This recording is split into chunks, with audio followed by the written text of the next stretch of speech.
Ini kita makan nggak kita minum. Pas maghrib buka puasa boleh nembak kolak orang. Saya ya begitu finish malah gagal.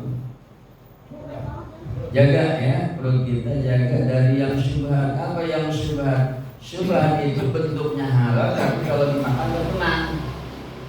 Syubhat itu bentuknya halal, tapi kalau dikonsumsi nggak tenang. Pas kita datang ke showroom ada kopi siapa ini ya? Kopi kan halal. Kita minum aja, ya langsung, ya kopi orang, jangan-jangan ini sama saya dulu, gue minum, dan itu syubhat itu. Saya mah nggak begitu, rasanya nanti lu parah berarti lu nyakitnya kalau merasa bersalah. Gagal berarti. Kalau orang yang hatinya masih bersih mah merasa gelisah. Kenapa? Dia sudah berani memakan yang belum jelas halalnya. Dia enggak merasa gelisah karena sudah minum sesuatu yang belum jelas halalnya. Halal memang bentuknya, tapi tadi itu hati gelisah, itu namanya syubhat. Teman-teman, dibilang haram enggak, dibilang halal enggak, tapi kalau dikatakonin, kalau dikerjain jadi haram. Man waqa'a bisyubhati faqad waqa'a bil haram. Orang yang terjerumus dalam perkara-perkara yang syubhat, ya berarti dia sudah melakukan yang haram. Maksudnya apa ya? Hindari, jauhi ya. Apalagi tidak ada kopi atau makanan lah, tidak beli dewek dan daripada kita resah gelisah, merasa bersalah, udah makan yang kita nggak tahu ini makanannya siapa.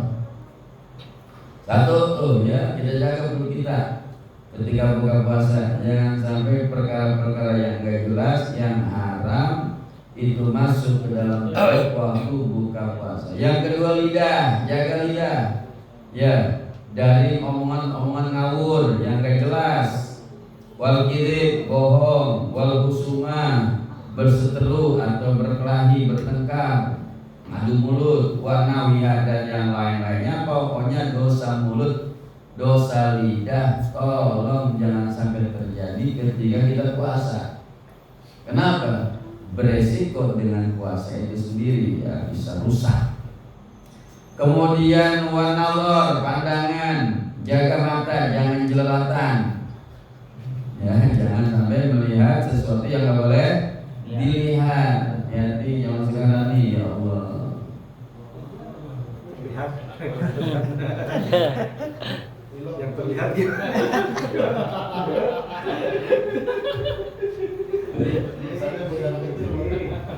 Bingung ya. Timbul bahasa dilihat salah, dilihat saya. nggak dilihat pada bagus. Terlihat. Iya. Kelihatan. Iya, bodinya, aduh, rambutnya panjang, iya. Pas kita salib kumis. Iya.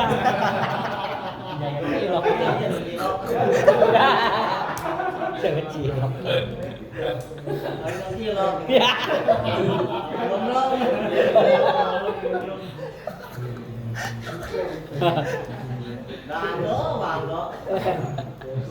Jaga lidah. Kemudian kuping, jaga dari mendengar yang tidak diridhoi oleh Allah, yang tidak disenangi oleh Allah, yang dibenci oleh Allah. Kenapa? Karena setiap yang haram diucapin berarti haram didengerin.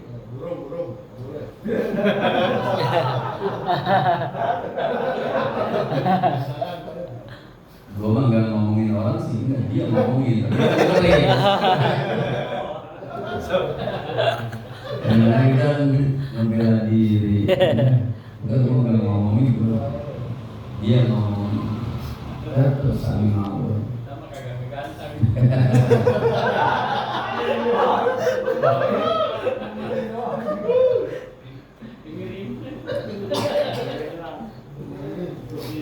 Jadi kalau hidup kita begini-begini aja susah aja jangan salahin Allah, salahin diri sendiri. Allah Maha Pemurah, Allah Maha Dermawan. Kita melawan manusia sejati Allah. Apa yang ngurus? Wah, ada yang duit nggak proses pertengahan ya, dibuang waktu akan meledak besar. Jangan tertipu. Kata Allah, sanastadrijuhum min haitsu la ya'lamun. Dan memang ada ancaman di Quran dan di hadis, semakin parah kedurhakaan seseorang, semakin dikelontorin ke dunia, diampuni. Ada itu. Apa?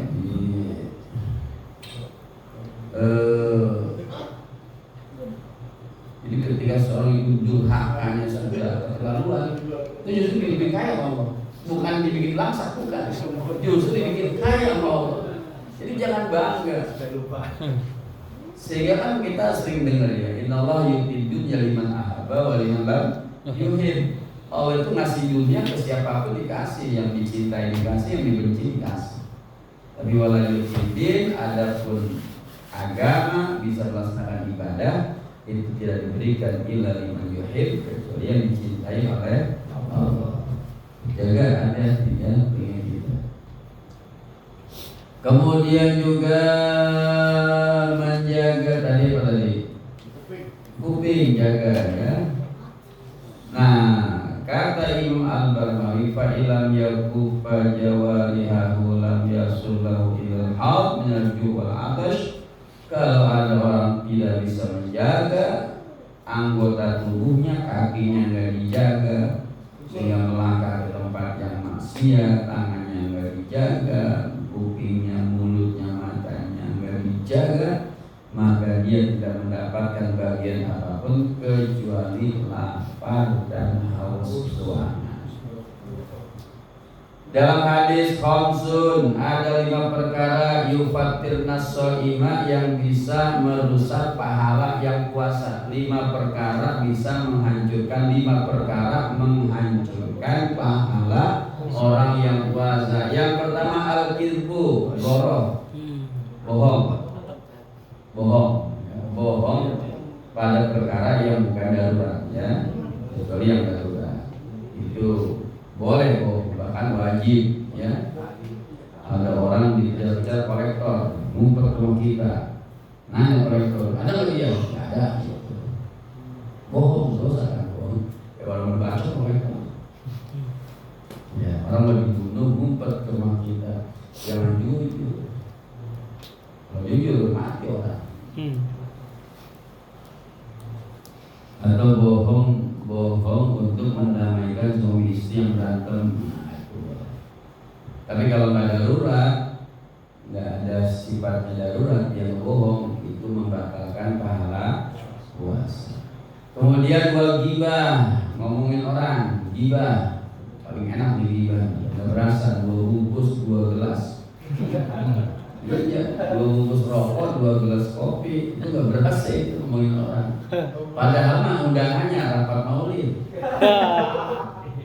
Undangannya apa benar rapat maulid, rapat Agustusan, dapat 10 menit udah mulai ngaca tuh.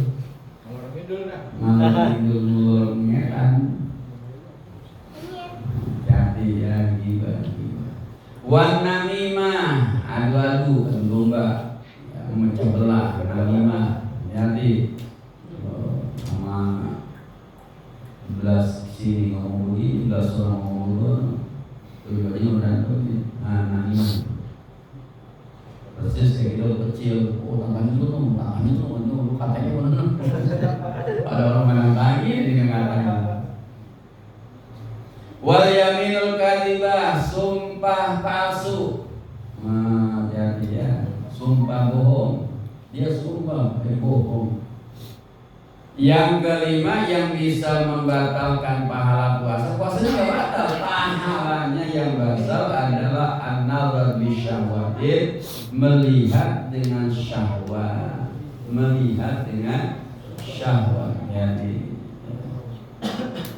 kemudian yang terakhir malam ini wa min tamamis saum tahrir iftar an halalin, berusahalah buka puasa dengan halal terbagi dua, satu halal suri, dua halal sofi. Yang penting halal suri adalah bentuknya halal, caranya halal. Ya, silakan makan. Apa halal suri? Halal suri itu adalah enggak ketahuan asalnya dan tenang hati mengkonsumsinya. Seperti risol, kan kita tahu asalnya. Kalau kita beli aja di tukang gorengan. Dan risol ya halal, bukan buat anjing ya. Ini yang halal suri. Tapi kalau tahu asal usulnya ternyata tukang risol boleh nembat terigu warung. Nah itu bermasalah lagi kalau kita tahu ya. Benar yang dijualnya memang risol, tapi sayang dia menolong atau mencuri minyak sayur umpama. Ya kan dalam dunia hukum apa? Hukum itu ya. Hukum pidana itu penada kan kena ya.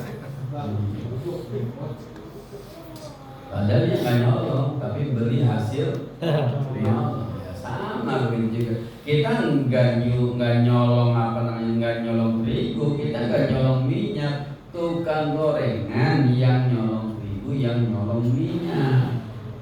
Begitu dia belanja ngambil minyak yang 1 liter. Begitu mulai dikit masuk lagi 1 liter. Nah yang nyolong mah orang, tapi kita tahu, kita makan, ya itu namanya haram. Tapi selama kita nggak tahu asalnya, kemudian hati kita tenang mengkonsumsinya, itu namanya halal. Sulit tapi kalau halal sorfi, ini udah halal tertinggi dan udah nggak ada zaman sekarang. Karena kata ulama udah nggak ada halal sorfi zaman sekarang, yang bentuknya nasi, yang bentuknya risol, yang bentuknya kacang, yang bentuknya lengkeng, udah nggak ada. Kecuali air hujan yang langsung kita tadangi dengan telapak tangan kita dan kita minum. Kalau nadangin air hujan dari genteng itu bermasalah ya. Sampai ke situ.